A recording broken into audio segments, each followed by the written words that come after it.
Beleza, então, pessoal, vamos continuar aqui com o assunto vitaminas, né? Contextualizando. Estava falando que esse grupo de compostos orgânicos, né, que é bem heterogêneo, ele teve a sua, né, na verdade, ele foi descoberto, sua importância e as principais fontes lá na época das grandes navegações, né? O que que acontecia lá na época das grandes navegações? Deixa eu só colocar a ponteirinha aqui de novo, que saiu. Sumiu agora.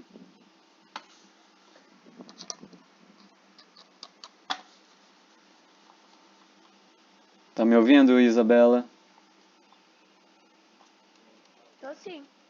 Peraí que minha ponteira sumiu, agora o problema foi comigo. Voltou. Tá, joia. Então, pessoal, lá na época das grandes navegações, o que que acontecia, né? Quando começaram a desbravar os oceanos, né? Conquistar novos continentes. Bem, os marinheiros, os navegadores, eles ficavam meses às vezes, né? Às vezes anos navegando. E o que que acontece? Quando você vai fazer uma navegação, uma viagem a longo prazo, você tem que colocar alimento na embarcação, né? Então você estoca lá, né, animais, galinha, porco, né? Você estoca também frutas, legumes, né? Só que com o passar do tempo, aquilo que é menos perecível, né, vai degradando e vai acabando, vai se esgotando. Então a alimentação das pessoas que participavam dessas grandes navegações era uma alimentação que a longo prazo ela ficava muito limitada. E aí essas pessoas começavam a adoecer, né? Vocês já devem ter ouvido falar de uma doença em que a gengiva, né?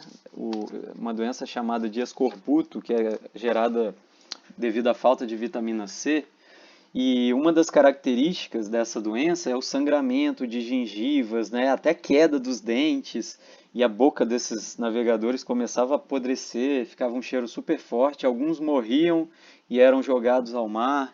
Enfim, tem todo um contexto histórico que depois, e de forma muito interessante, quando eles chegavam nos continentes e voltavam a se alimentar de uma forma variada novamente, né, eles se curavam dessas doenças, né? Então eles deixavam ficar enfermos.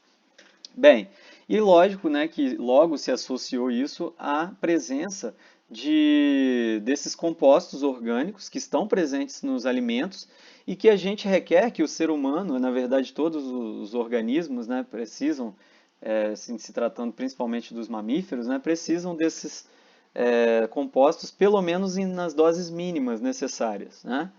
Vitaminas não são compostos que a gente precisa em demasia. Pelo contrário, tá, gente? O excesso de vitaminas também pode causar doenças, como a gente vai ver. Um quadro que a gente chama de hipervitaminose. Então, muita gente às vezes tenta suprir a má alimentação tomando polivitamínicos, né, que são aqueles suplementos que a gente compra lá na farmácia, que vem com várias vitaminas e também com sais minerais, né? Eu mesmo tomei já algumas vezes, mas é sempre bom a gente fazer um acompanhamento com o médico, né? A gente só deve tomar esse tipo de coisa quando a gente tem uma prescrição médica, uma necessidade. A forma ideal, a forma mais adequada da gente se manter saudável, tendo suprimentos tanto de vitaminas, quanto de sais minerais, quanto de outros nutrientes também, é por meio de uma alimentação saudável, uma alimentação variada, como eu falei, beleza? Então, lá nas grandes navegações já ficou claro, né, a importância desse grupo aqui de compostos orgânicos e os problemas que a falta, né, de algumas vitaminas podem causar no organismo humano, tá bom? Bem, como eu falei, as vitaminas elas têm uma natureza química bem heterogênea, né? Ela não é padrão igual aos outros grupos que a gente tem estudado até agora, tá bom? Bem, a gente requer em pequenas quantidades, entretanto, são essenciais, tá? Muitas das vitaminas atuam como coenzimas. O que que significa coenzima? A gente já falou quando estava estudando proteína. Coenzimas, né, são substâncias que se unem a enzimas, né, que geralmente são proteínas, e permitindo o funcionamento dessas enzimas. Então, coenzimas são vitaminas que são extremamente necessárias para o funcionamento de algumas enzimas do corpo. Opa, peraí, não adianta ter só a enzima. Se essa enzima ela depende de uma coenzima, ela só vai ter sua atividade se essa vitamina, né, se essa coenzima ela estiver presente. O que que significa dizer isso, pessoal? Significa dizer que essas enzimas, que dependem de coenzimas, só serão ativas na presença de vitaminas, ou seja, aquelas reações químicas que dependem daquelas enzimas só ocorrerão na presença de vitaminas. Por isso que a gente fala que vitaminas são extremamente importantes para o nosso metabolismo, né? Elas ajudam no funcionamento e na regulação, né, no controle das reações químicas do nosso corpo, tá bom? Bem, diferente de outros compostos como carboidratos, lipídios, proteínas, né, as vitaminas não têm função energética. Apesar de não terem função energética, elas são importantes para o metabolismo energético, porque muitas dessas vitaminas vão atuar a nível de respiração celular. E a respiração celular é a forma com que a gente consegue quebrar o alimento e obter a energia desse alimento, não é verdade? Além disso, as vitaminas também não vão ter função estrutural, tá bom? Bem, elas são necessárias, como eu falei, em pequenas quantidades no organismo. Então, mesmo que a gente precise de pouca vitamina, aquele pouco é necessário. Se vocês não ingerirem as doses, né, diárias necessárias daquela vitamina, né, com o passar do tempo, vai desenvolver doença. E a gente vai ver que a falta de vitaminas realmente gera doenças, né? É o que é cobrado, né, dentro desse assunto, o que é mais cobrado a nível médio são as doenças, né, geradas pela falta de vitaminas, que é o que a gente vai focar aqui daqui para frente, tá bom? Bem, como eu falei, elas são encontradas em alimentos em geral. Vocês vão ver que cada alimento tem, né, é fonte de determinada vitamina, né? Por exemplo, se eu parar para perguntar para vocês, qual é uma fonte de vitamina C? Todo mundo sabe, né? Geralmente quando a gente está gripado, quando a nossa imunidade está um pouquinho baixa, né, os nossos pais ou até mesmo o médico passa lá uma vitamina C, né, que é o ácido ascórbico, para a gente poder, né, tomar durante um tempo, porque sabe que a vitamina C, além de ser um excelente antioxidante, né, ela também tem influência aí no nosso sistema imunológico, né, aumentando um pouquinho a nossa imunidade, né? Então, cada vitamina ela tem uma fonte. E a vitamina C, se a gente se a gente, né, a maioria das vitaminas hoje elas já foram purificadas, a gente consegue adquirir através da forma de suplementação, né, com comprimidos ou pastilhas, né, como a vitamina C que a gente compra em farmácia, né, que é aquela efervescente.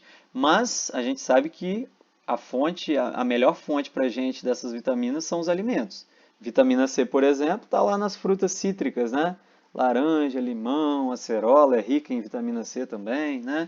Por aí vai. Então, cada vitamina vai ter uma fonte principal, tá bom? Bem, vamos lá. Como eu falei para vocês, a falta de determinada vitamina no corpo é chamado de avitaminose. A significa não, né? Então, vitaminose, então é a falta total de vitamina no corpo, tá? Carência total. Isso vai gerar problemas, fato, né? Existe também um quadro em que, às vezes, a pessoa está só com uma quantidade abaixo do ideal, né? Então, a gente chama de carência parcial. É o que denominamos de hipovitaminose. Hipo significa pouco, né? Vitaminose, então, quantidade de vitamina no organismo. É uma pequena quantidade de vitamina no organismo. E como eu falei para vocês, a gente tem que ter muito cuidado. Através da dieta, é bem difícil a gente acumular muita vitamina, né? Ter excesso de vitaminas só por ingestão de alimentos. Se tem uma alimentação equilibrada, né, você não vai ter esse problema. Acontece que o uso exaustivo, excessivo de suplementos alimentares, né, polivitamínicos no caso, pode gerar quadros aí de hipervitaminose. Claro, a alimentação também, né? Uma pessoa que tem uma alimentação desbalanceada pode ter falta de algumas vitaminas e excesso de outras, porque só come aquele tipo de alimento, né? Lembrando que o excesso de vitaminas também pode gerar problemas, tá? Também gera doenças. É um quadro que a gente chama de hipervitaminose. Esse excesso de vitaminas sobrecarrega, por exemplo, o nosso fígado. A pessoa ela pode desenvolver, com o passar do tempo, hepatite. Hepatite é uma inflamação no fígado. Pode desenvolver até mesmo uma cirrose, né? Uma cirrose hepática. A cirrose não é só para quem bebe, não é só o álcool que causa, não. Tem várias coisas que causam um quadro de cirrose, que é como se, a cirrose é uma hepatite aguda, né? Então é uma inflamação no fígado muito avançada, tá? Então cuidado aí com a alimentação, né? Bem, vamos lá. As vitaminas elas são classificadas basicamente em dois grupos com relação à sua solubilidade. Como assim, solubilidade? Vocês viram que a gente estudou lá quando falou de água, né? Água, sais minerais. A água é uma substância dita polar, né? O que essa propriedade, essa característica da água traz para ela? Que qualquer substância que seja polar também consegue se dissolver nela, não é isso? Então aqui a gente tem, dentre as vitaminas, algumas que são polares. Quais vitaminas são polares, gente? Todas que compõem o complexo B, então a B1, B2, B3, né? B4, B5, B6, B9, B12, são várias vitaminas, né? Na verdade eu falei B4, né? De B3 a gente já vai para B5. Então a gente chama de vitaminas do complexo B porque são várias, né? São várias que pertencem a um mesmo grupo químico de substâncias, tá? Orgânicas. Elas são semelhantes em alguns aspectos, né? Mas têm suas particularidades, por isso que são várias. A gente vai ver quais são elas. Toda vitamina do complexo B é uma vitamina polar. E a vitamina C também é uma vitamina polar. O que significa isso, pessoal? Significa que essas duas vitaminas, elas são solúveis em água, ou seja, são hidrossolúveis. E o que isso muda na minha vida? Muda que vitaminas que são solúveis em água, pessoal, a gente requer elas em doses diárias, né, com a maior frequência, né? Então, diariamente a gente tem que ingerir essas vitaminas. Porque o fato delas serem hidrossolúveis faz com que elas não consigam ser armazenadas por muito tempo no nosso corpo. Elas, por serem diluídas em água, a gente elimina com muita facilidade através da urina, né? Então, essas vitaminas a gente tem que ingerir diariamente, vitaminas do complexo B e vitamina C, tá? E as outras, né? A vitamina A, D, E e K, né? Essa siglinha ADEC, ou de trás para frente, né? Queda, pode ajudar aí, né? Para o Enem de vocês, para os vestibulares, para a prova. Essas vitaminas aí que formam essa siglazinha, ADEC ou queda, né? São as lipossolúveis. Pô, se hidrossolúvel é solúvel em água, o que significa lipossolúvel, gente? Elas são solúveis em lipídios ou em solventes orgânicos, tá? Bem, vocês estudaram em química, já devem ter estudado, né? Mas a gente falou isso em biologia também, né? Lá, a água é polar e essas vitaminas B e C são polares, por isso que elas são dissolvidas, né? É aquela regrinha, polar dissolve polar. E por outro lado, né, a polar vai dissolver, né, seguindo a mesma lógica, na verdade, a polar vai dissolver a polar. Opa, se os lipídios são apolares, obviamente que essas vitaminas aqui, a vitamina A, a vitamina D, a vitamina E e a vitamina K, também são apolares. Beleza? Essas vitaminas aqui, professor, então vamos lá, vamos fazer uma reflexão. Significa dizer então que essas vitaminas aqui elas ficam dissolvidas no nosso corpo onde tem gordura, onde tem lipídio? É, exatamente isso, gente. Essas vitaminas, por exemplo, a gente acumula elas no nosso tecido adiposo, naquelas células, né, de gordura, com triglicerídeos que a gente tem nas camadas de gordura debaixo da pele, debaixo na região da barriga, do abdômen, né, e por todo o corpo, na verdade. Então, essas aí podem ser armazenadas por mais tempo. Por quê? Porque são lipossolúveis. Então, a gente demora mais para eliminar.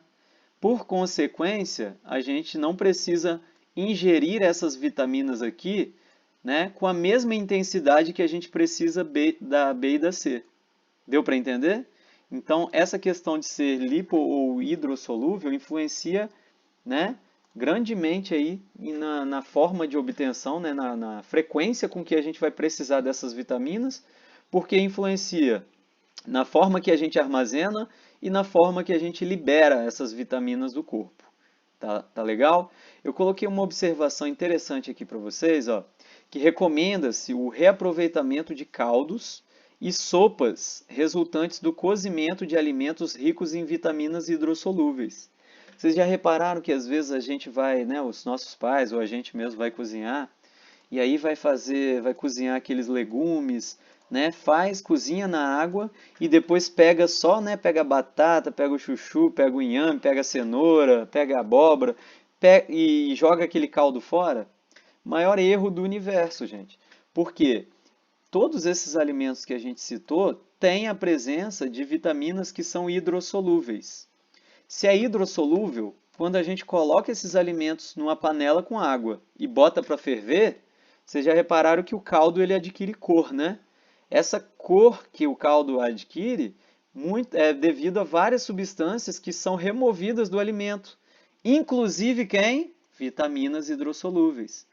Então, quando a gente joga aquele caldo fora, a gente está perdendo muita vitamina. O ideal é que a gente reutilize esse caldo, né, para cozinhar ou para preparar outros alimentos e, né, e faça a ingesta desse caldo, tá? Ou simplesmente que a gente dê preferência por ingerir alimentos dessa ordem crus, né? Então, alimentos de origem vegetal podem ser, né, vou fazer uma saladinha, faz uma salada crua que você preserva mais os nutrientes, as vitaminas, né, desse alimento. Deu para entender? Então, tudo isso, olha como é interessante a gente estudar um pouquinho de bioquímica, entender basicamente como funciona e como isso influencia no nosso dia a dia, né? Bem, vamos falar agora, gente, ó, não vou mentir para vocês, esse assunto, vitaminas, é um assunto que, quando ele é cobrado, né, como ele envolve saúde, ele é cobrado, sim, mas quando ele é cobrado, geralmente, como eu falei, né, qual conhecimento que é cobrado? São muitas vitaminas, cada uma tem uma origem. Fonte alimentar, nossa, pode até cobrar, mas assim, as fontes são tão diversas. É mais interessante, às vezes, vocês entenderem que o importante é a gente ter uma alimentação bem variada para a gente poder suprir, né, a necessidade, né, os nossos requerimentos vitamínicos, do que ficar decorando, né, aquele monte de alimento que tem a vitamina A, aquele monte. Tentem associar alguns principais, alguns que chamam mais atenção, alguns alimentos, né? É bom sempre a gente saber. Só que vai virar um grande decoreba se eu pedir para vocês decorarem literalmente toda aquela tabela que tem no livro de vocês e que eu coloco no final dessa apresentação. Então, a minha opinião, minha sugestão é para vocês é que quando estudarem esse assunto, tentem fazer referência do que a falta de vitamina causa no organismo, né? O que determinada vitamina, a falta de determinada vitamina causa no organismo. E tentem aí associar a um ou dois no máximo alimentos, né? Para não ficar tão preocupado, porque as fontes de alimentos não são tão cobradas não, tá? A nível de vestibular e Enem. Agora, o que a falta da vitamina faz, né, a principal doença, coisas desse gênero, é cobrado, tá? Como nós vamos ver aí no caso da vitamina A. Vocês já ouviram falar, gente, que vitamina A é bom para as vistas, né? Tem muita gente que fala, a vitamina A é bom para as vistas, né? Porque a vitamina A também é chamada de retinol, tá? É uma vitamina, como a gente falou, né? É lipossolúvel, né? A gente adquire ela pela alimentação, a gente vai ver quais são os alimentos, mas primeiro vamos falar qual é a ação dela no organismo. Muitas vitaminas, principalmente a vitamina A vitamina C e a vitamina E, essas três, né, elas têm uma ação antioxidante. O que significa isso, gente? Antioxidantes são substâncias que combatem os radicais livres no nosso organismo. Radicais livres são aqueles produtos indesejáveis do nosso metabolismo que geram o envelhecimento precoce, que geram, às vezes, até a morte, né? De algumas células do nosso corpo. Então, não é interessante a gente acumular radicais livres. Como que a gente pode combater? ingerindo mais alimentos que tenham vitamina A, vitamina C, vitamina E, por exemplo. Porque todas essas três, como eu falei, têm ação antioxidante, tá? Além disso, pessoal, a vitamina A, voltando aqui para ela especificamente, ela é importantíssima para manter os epitélios. O que são epitélios, gente? Epitélios são tecidos de revestimento.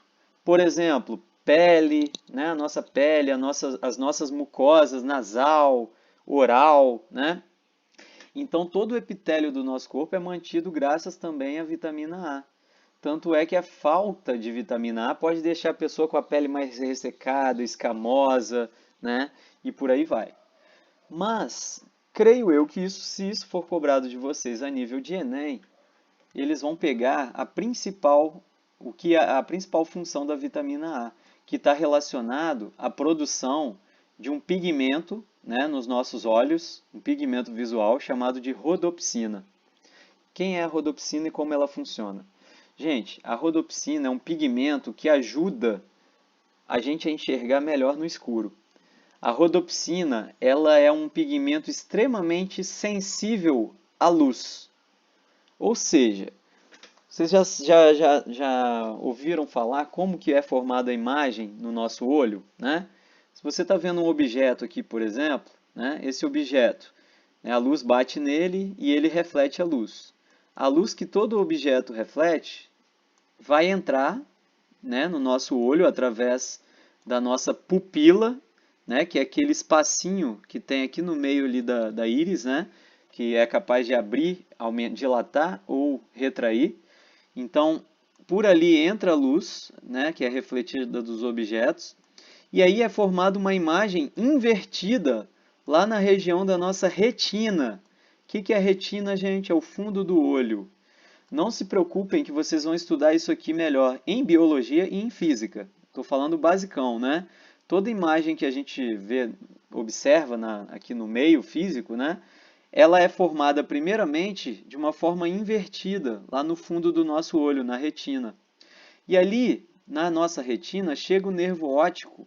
Esse nervo óptico leva lá para o nosso cérebro essa imagem, e lá no nosso cérebro, essa imagem ela é desinvertida, ela é invertida novamente, né? Ou seja, ela fica na posição normal, a posição real, tá? Na verdade, quem enxerga é o nosso cérebro, né? O nosso cérebro que consegue interpretar aquela imagem invertida no fundo do nosso olho, fazendo com que a gente perceba ela da forma correta, né? Da forma que ela está na natureza. Mas se a gente visse literalmente da forma que está no olho, a gente ia ver tudo de cabeça para baixo. Imagina que doideira, né? Existe até uma síndrome raríssima, né? Que uma vez foi noticiado isso algumas décadas atrás, de uma pessoa, né, que sofreu dessa síndrome em que o cérebro não conseguia, o nervo óptico não conseguia, aliás, o cérebro não conseguia fazer essa interpretação da imagem, então ela via tudo de cabeça para baixo, né? Mas isso é uma exceção. Normalmente o que acontece é isso. Tá, professor, e aí, o que tem a ver rodopsina com isso? Isso aí é a formação da imagem normal, né? Eu coloquei aqui embaixo até uma máquina fotográfica, que é o mesmo princípio das lentes de uma máquina fotográfica, né? Nosso olho funciona da mesma forma. Acontece o seguinte, gente, a rodopsina, ela é muito produzida no nosso corpo no período da noite. Porque à noite, quando você entra no quarto e apaga a luz, inicialmente não fica aquele blackout, né? Daquele apagão total, você não enxerga nada. Mas vocês já repararam que com o passar do tempo, você deita na sua cama, vai passando o tempo, se você está de olho aberto, você começa a conseguir enxergar algumas coisas dentro do quarto?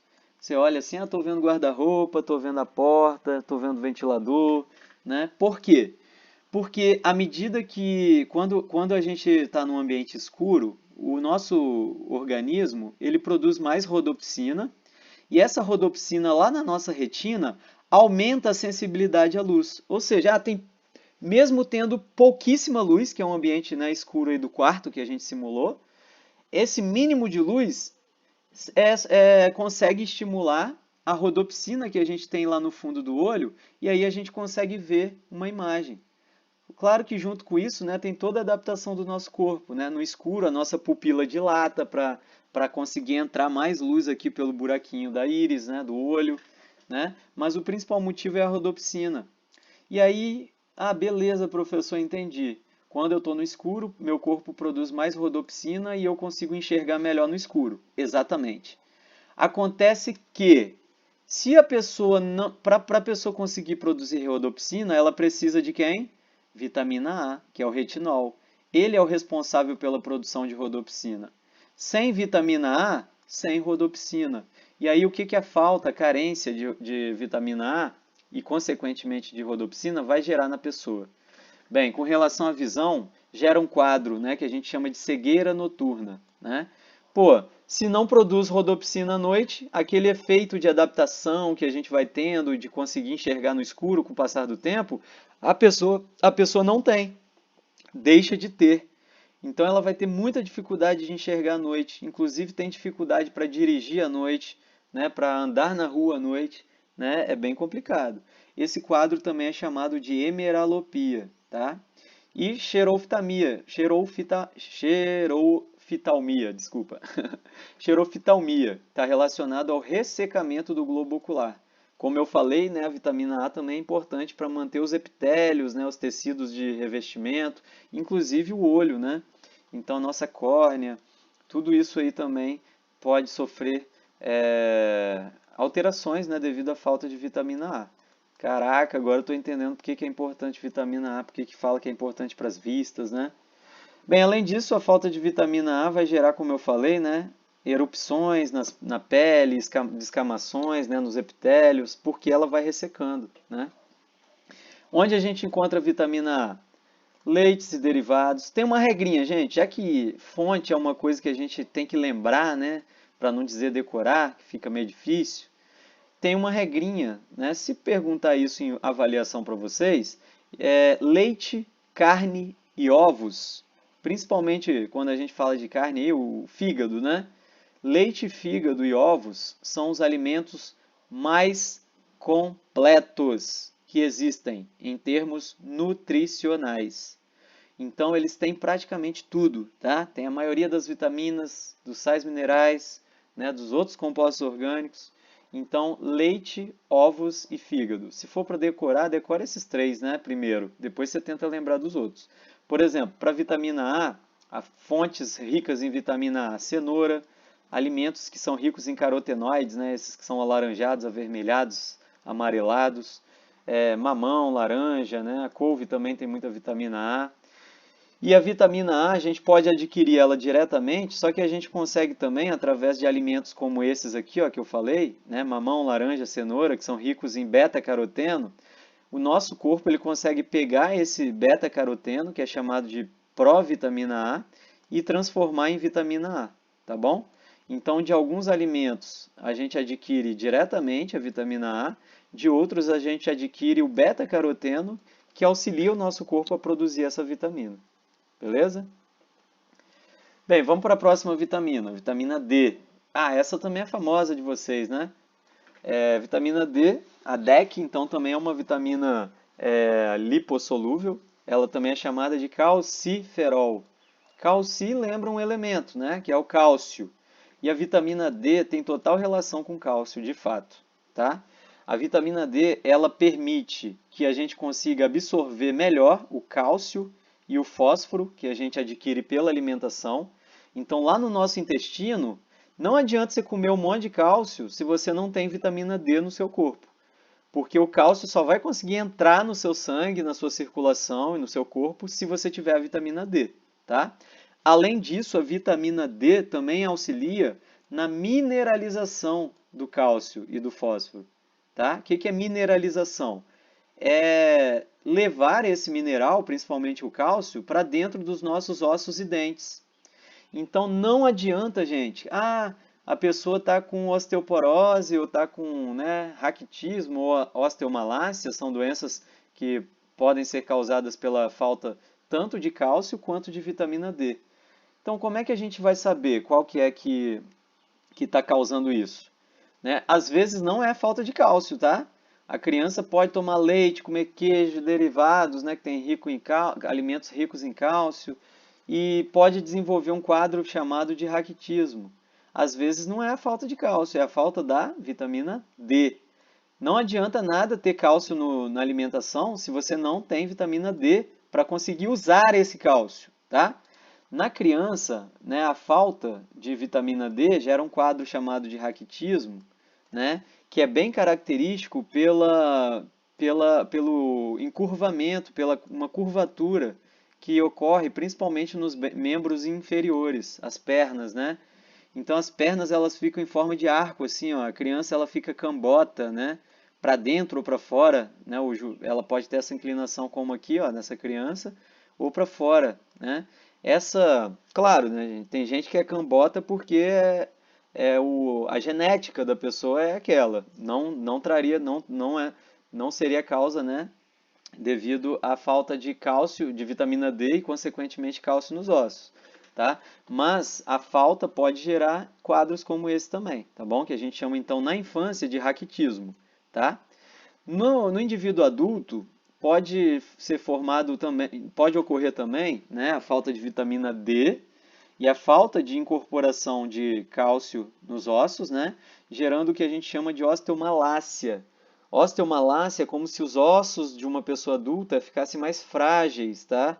Pode evoluir também para um quadro de osteoporose, que é falta de cálcio, né? Muita falta de cálcio nos ossos, formando poros dentro dos ossos.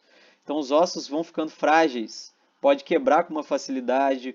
Uma pessoa de idade que tem osteoporose, se leva uma queda ou sofre um acidente em que tem impacto com os ossos, pode romper esses ossos com mais facilidade. Tá legal?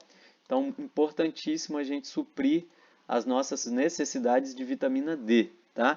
Onde que a gente adquire vitamina D, gente? A vitamina D, ela é oriunda, né, de alimentos, né, como por exemplo, óleo de fígado de bacalhau, o fígado de boi, né, o fígado de ave também, né, é um alimento rico, como eu falei, sempre vai estar na maioria das vitaminas, tá? Leite, derivados, gema de ovo, né, são fontes tradicionais de vitamina D.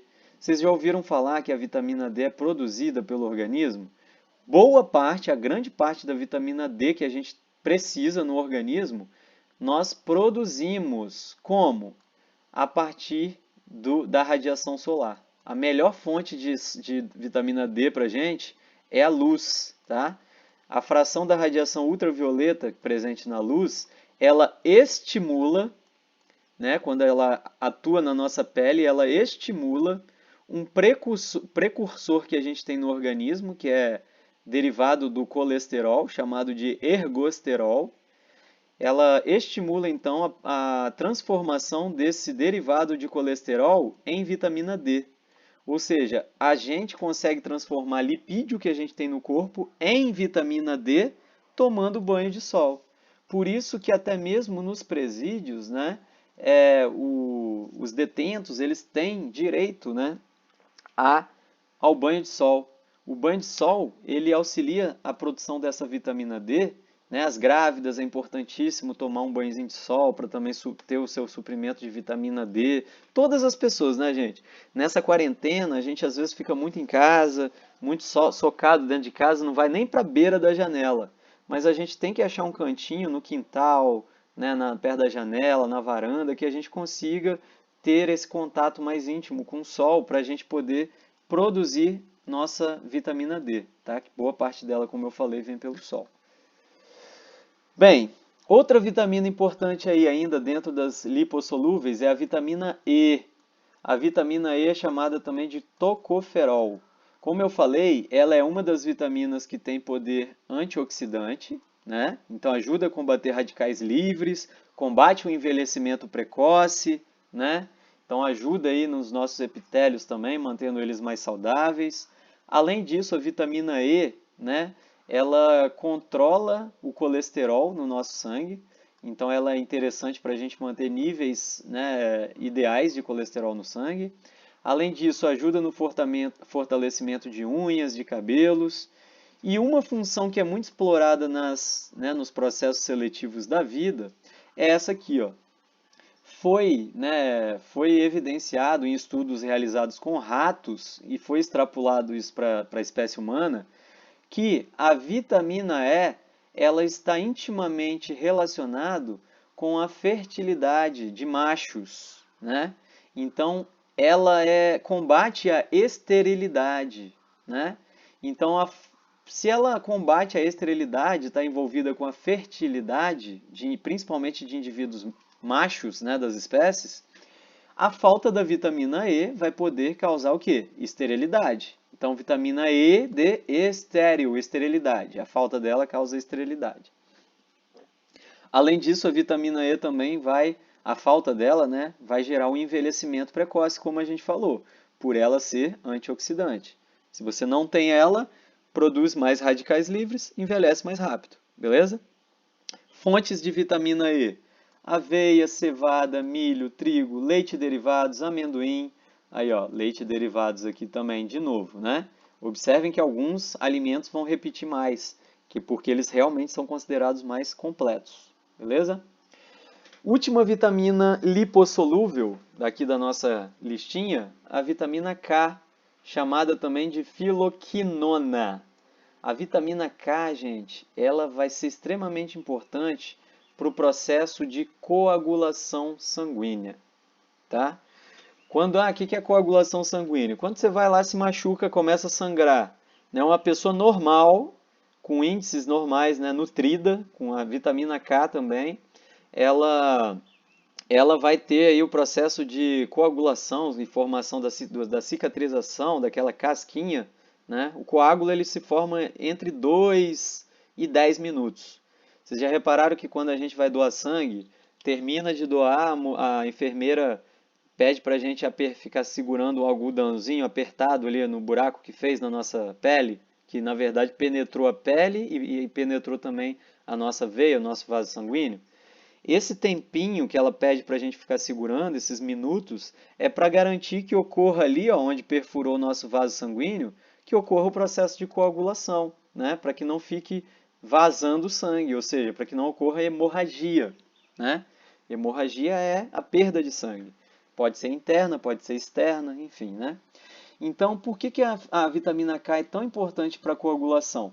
Porque ela atua como um cofator, né, no processo de coagulação sanguínea. Vocês vão estudar isso, a gente vai estudar isso lá na frente, final do ano, que são vários fatores que estão relacionados à coagulação sanguínea, né? Você tem várias proteínas e enzimas que atuam no processo, né? As plaquetas chegam primeiro, né? Depois vão vir, né, a própria presença da vitamina K vai permitir a formação de protrombina e trombina, né, que são fatores que vão ajudar a formar esse coágulo, tá? Por hora, o que vocês têm que saber? Vitamina K, então, ela atua como um desses fatores da coagulação. Sem vitamina K, sem coagulação. E aí a pessoa tem o quê? Hemorragia, né? Raciocínio lógico. Falta de vitamina K, a pessoa pode ter sangramentos. Às vezes começa a sangrar a gengiva, alguma parte da boca que é muito irrigada e é mais sensível, né? O ruim é quando acontecem hemorragias internas, porque vira e mexe podem ocorrer, né, no nosso corpo sangramentos internos. Numa pessoa normal, esse sangramento cessa em minutos. Numa pessoa que tem falta de vitamina K, podem ocorrer hemorragias internas e a pessoa nem está vendo que está sangrando por dentro. Só vai sentir quando o negócio estiver feio, aí corre para o hospital e descobre, né? E pode ser falta de vitamina K, né? Então vamos ingerir vitamina K. Na verdade, gente, a vitamina K ela tem uma peculiaridade, né? A gente adquire pela alimentação, óbvio, né? Fígado, ao fígado aqui de novo, né? Alho, vegetais, alface. Mas a principal fonte de vitamina K, ela é suprida lá no nosso intestino grosso, né? Onde a gente tem uma flora intestinal, a nossa flora bacteriana. Bactérias que vivem lá no nosso intestino, elas vão lá, né, tá metabolizando o alimento, o resíduo que chega ali no intestino grosso. E nessa atuação, nessa atividade da flora bacteriana, é produzido vitamina K, tá? E essa vitamina é produzida no intestino e lá mesmo ela é absorvida, então ela vai para o nosso sangue. e aí ela passa a circular no nosso organismo. Ou seja, importantíssimo a gente manter a nossa flora bacteriana intestinal, tá bom? Pessoas que tomam muito antibiótico, né? Aqueles, né, hipocondríacos que acham que qualquer coisa está doente, qualquer coisa acha que tem que tomar antibiótico. Quando a gente toma muito antibiótico, gente, a gente mata as bactérias que estão infectando o nosso corpo, mas a gente também mata várias bactérias que são benéficas, tá? A gente mata várias bactérias que vivem lá no nosso intestino e são importantes para o nosso metabolismo, como, por exemplo, produzindo vitamina K para a gente. E aí, depois que acontece isso, que você perde essa flora bacteriana, o que você tem que fazer? Você tem que tentar dar um jeito de suprir ela. Aí tome Activia, né? Tome alimentos aí, Yakult, né? Alimentos que ajudam a revigorar essa flora intestinal bacteriana, tá? Bem, agora vamos para as vitaminas hidrossolúveis, né? Primeiro vamos falar da vitamina C, que é chamada de ácido ascórbico. Bem, essa é uma daquelas vitaminas que descobriu-se, né, que a falta delas gerava muitas doenças, né, quadros graves naquela galera lá das grandes navegações, né? Por quê? Por causa dos sintomas que foram associados e depois que descobriram que os alimentos que têm vitamina C combatem, né, essas doenças, ficou claro, né, que aquelas doenças que ocorriam nos navegadores daquela época eram clássicas da falta de vitamina C, tá? Então, por exemplo, a gengivite, né, que é a inflamação da gengiva com hemorragia, muitas vezes tem sangramento aqui também, e a queda de dentes. É um dos sinais, dos sintomas visuais, né, do escorbuto, que é a doença gerada pela falta de vitamina C, ok? Bem, mas vitamina C serve para quê? Como eu falei lá no início, ela é uma das antioxidantes, então vai combater radical livre. Vitamina C é importantíssimo para a gente manter nossa saúde da pele, do metabolismo, né? Combater envelhecimento precoce. Ela também vai estimular a produção de colágeno. E o colágeno, gente, está presente em vários tecidos, de revestimento, né, na musculatura, enfim, a gente tem colágeno em vários tecidos.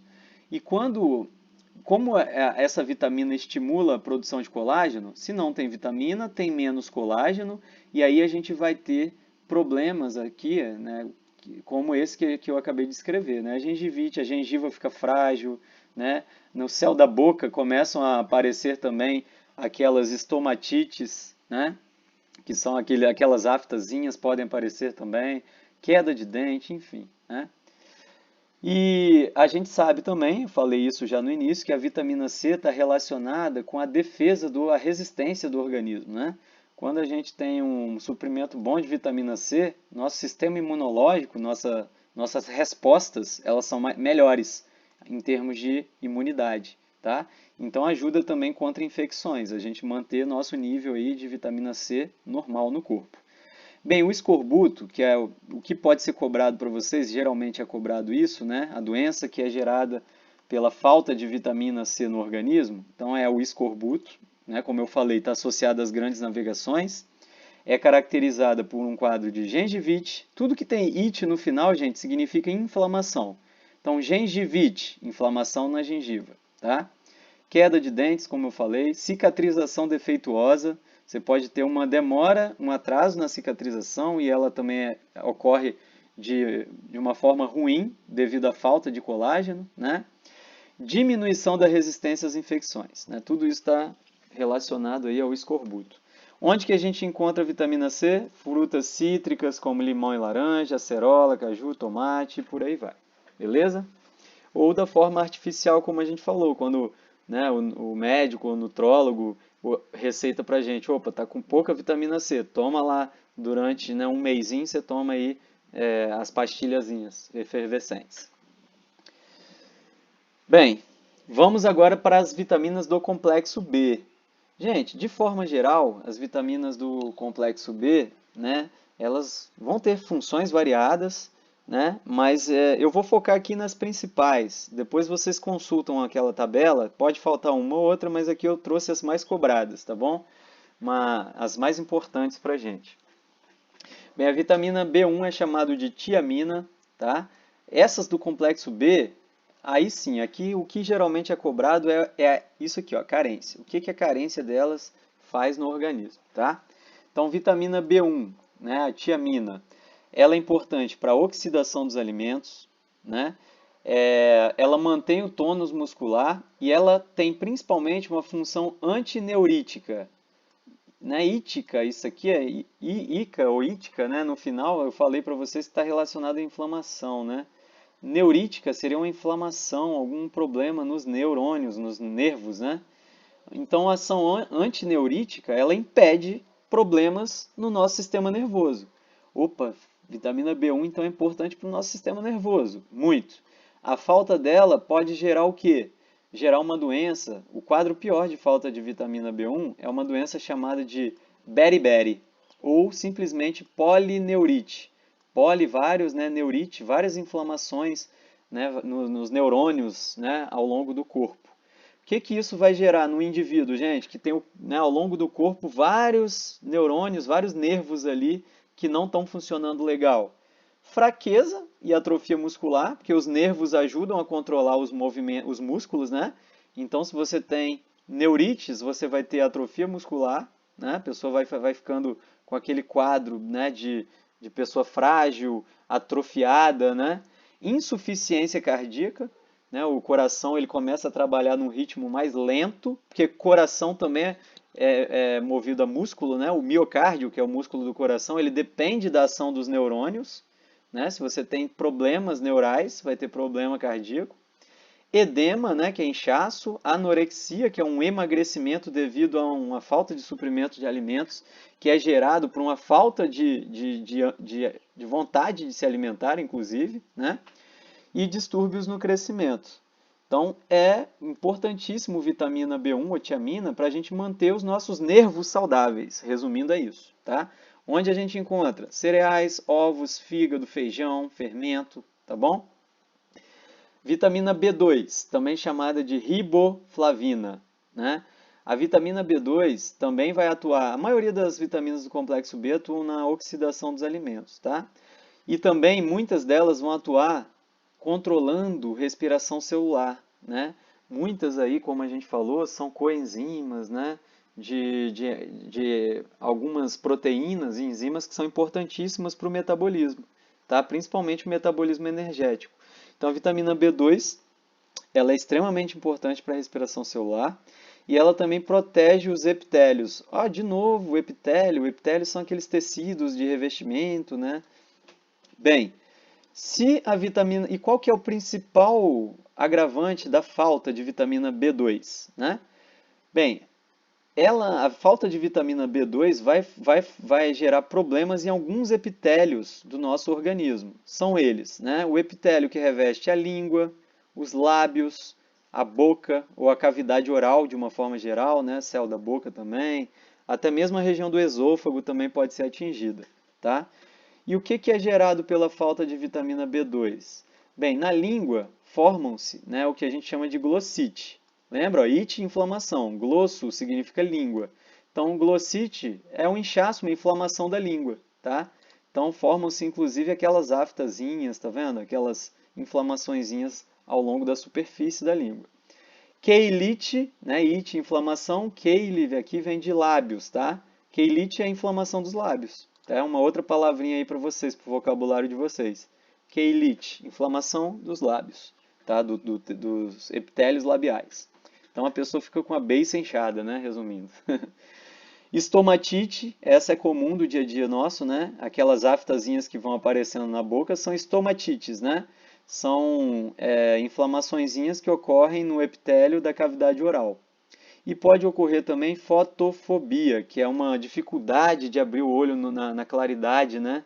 Por causa da proteção do tecido, né, ocular também. Onde a gente encontra vitamina B2, fígado, ovos, fermento, leite, derivados. Opa, olha o bizu que eu dei aqui para vocês. Né? Se for para decorar, decora os que repetem na maioria, né? Porque aí vai facilitar lembrar na hora de uma prova, por exemplo. Vitamina B3, né? Ou PP, ou simplesmente niacina, né? Lembra desse 3 aqui, né, gente? Porque, como eu falei para vocês, vitaminas do complexo B vai ser cobrado principalmente o que a carência gera, né? E a vitamina B3 gera uma doença, a falta dela, né, da vitamina, gera uma doença chamada de pellagra ou doença dos 3D. Por que que é doença dos 3D? Vitamina B3, doença dos 3D. Porque o quadro, que é chamado, a doença chamada pellagra, ela é caracterizada por um quadro de dermatite. Opa, derme significa pele. It, já ensinei para vocês, inflamação. Então, dermatite, inflamação na pele. Olha aqui, ó, que coisa feia. Diarreia, né? Diarreia, vocês já sabem o que é. Ah, mas diarreia é o quê? Geralmente a diarreia, pessoal, ela ocorre, a pessoa começa a evacuar de uma forma mais líquida, né? Ela ocorre devido à má formação das fezes. Não dá tempo de formar aquelas fezes sólidas, né? Como seria o normal. A pessoa, devido a uma inflamação lá no intestino, ela não consegue formar fezes direito e aí, como a parede do intestino ela está irritada, inflamada, né, a gente acaba evacuando aquela coisa líquida, né, que é a diarreia, coisa horrível, né? E demência, também pode gerar demência. Então, pellagra ou doença dos 3D é porque os três principais sintomas da doença começam com a letra D, ó, dermatite, diarreia e demência, tá bom? A vitamina B3 ela é importante para a respiração celular. Opa, tem várias vitaminas do complexo B que são boas para a respiração celular, né? Então acho que isso aqui é uma coisa interessante para eu relacionar vitaminas do complexo B, né? E a vitalidade epitelial, no caso da B3, né? Ela, ela mantém os nossos epitélios, por isso que a falta delas vai gerar inflamação nos epitélios, da pele, né, do intestino, tudo isso. Onde que a gente adquire vitamina B3? Fígado, ovos, leite, derivados, cereais. Gente, olha o bizu aqui, ó, ovo, leite e fígado são os alimentos mais completos. Então, fica com esses aí na cabeça, tá? Eu queria que meu professor tivesse me falado isso na época que eu fiz ensino médio, né? Porque a gente tinha que literalmente decorar essas tabelas todas. Vamos lá, vitamina B6, também chamada de piridoxina. Já estou encerrando, tá, gente? Está no finalzinho. A piridoxina, ela também ó, vai atuar na oxidação de alimentos, como a gente falou, várias do complexo B fazem isso, né? E ela é uma protetora neural. Opa, legal, é interessante. Então ela também é boa lá para os nossos neurônios, né? Então, o que a falta de vitamina B6 vai fazer? Vai prejudicar os nossos nervos, nossos neurônios, né? E vai gerar uma doença chamada de acrodínia. Então, a falta de vitamina B6 gera uma doença chamada acrodínia, que ela é relacionada à inflamação periférica dos nervos. Ela lembra um pouquinho, lembra que a gente falou aqui da falta da vitamina B1, né, que também é boa para os nervos, né? Então ela lembra um pouquinho a ação da vitamina B1, tá? Também está relacionada à saúde dos nossos nervos, tá? A falta vai gerar inflamação dos nervos e junto com isso a pessoa vai apresentar fraqueza, pode apresentar atrofia muscular, né? Igual a gente viu lá para outra. Fontes: fígado, bisu, ovos, leite, bisu, né? Cereais, beleza? Por fim, mas não menos importante, a cianocobalamina, ou simplesmente vitamina B12. Bem, a vitamina B12, pessoal, ela vai ter uma importância, a sua principal função no organismo vai ser atuando lá na nossa medula óssea vermelha, que é aquele tecido que a gente tem no interior dos ossos longos do corpo, né?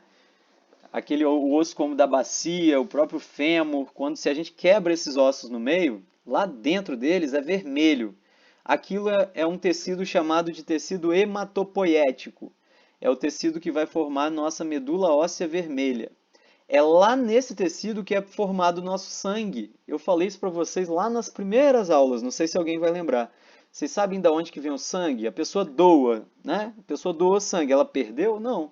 O organismo é capaz de produzir mais sangue. Como? A partir da nossa medula óssea vermelha.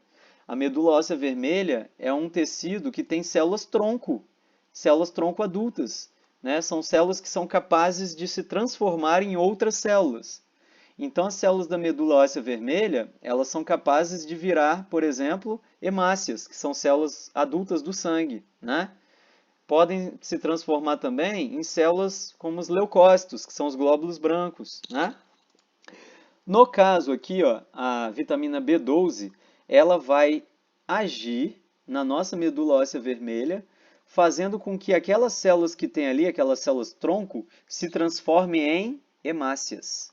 Então, os hematócritos, né, as nossas células, os eritroblastos, né, que são as nossas hemácias jovens, elas só conseguem se tornar hemácias adultas devido à ação da vitamina B12. Show? Então, o que a falta de vitamina B12 vai fazer no organismo, gente? Bem, se ela é importante para formar hemácia, se eu não tenho vitamina B12, eu não maturo hemácias para o sangue, e aí a pessoa vai apresentar o quê? Falta de hemácia no sangue é o quê? Anemia, né? Vocês estão carecas de saber. Quando cai muito as hemácias do sangue, a pessoa fica com um quadro de anemia. Só que nesse caso aqui específico da falta de vitamina B12, a gente chama de anemia perniciosa ou simplesmente megaloblástica, tá? Muitas vezes só vem o termo anemia, tá? Mas se anemia perniciosa, sabe que está relacionado à falta de vitamina B12. E onde que a gente obtém vitamina B12? Qual tipo de alimento? Vamos lá, olha lá. Leite, carne, ovos, né? Opa, ovos, leite aqui de novo, né? Alimentos completos. Além disso, cereais e vários outros, tá? Gente, eu coloquei aqui para vocês, eu não vou ler essa planilha, né, essa tabela, mas é uma tabelinha complementar que eu deixei para vocês. Tenta sintetizar todas as vitaminas que a gente falou, né? As vitaminas chamadas de lipossolúveis, que são essas que eu circulei, né? QEDA ou ADEC, são as solúveis em, né, como eu falei, em lipídios, e as vitaminas do complexo B e as vitaminas C e a vitamina C, tá? Então esse quadrinho ele traz a forma de atuação de cada vitamina no organismo, onde a gente encontra ela, em quais alimentos, né? E o que a falta dela, né, pode causar. E eu já inclusive destaquei para vocês conforme foi a aula de hoje, ok? Não deixem de dar uma lida nessa tabela, né, que serve até como um resumo do assunto, tá? Para ficar bem fixo aí, bem entendido por vocês. Passei para vocês, né, o capítulo do livro referente a esse assunto, vitaminas. Então leiam, é uma leitura bem rápida, pouca coisa tem no livro, tá? E isso aqui já é a atividade da semana que vem. Como eu falei, semana que vem, pessoal, eu vou dar um atendimento, só que não vai ser esse atendimento assim, na forma de aula, não. Eu vou simplesmente ficar à disposição de vocês. Pelo Tira Dúvidas lá, o fórum, né, de dúvidas do Moodle, pelo WhatsApp, que é o que vocês mais usam e me procuram, né? Pode me procurar no grupo, pode me mandar inbox também, que eu vou respondendo aí individualmente, tá? Mas não deixem de fazer essas atividades, que já são exercícios que vão servir de revisão para a nossa prova, beleza? Eu coloquei especificadinho aqui todos eles. Show de bola?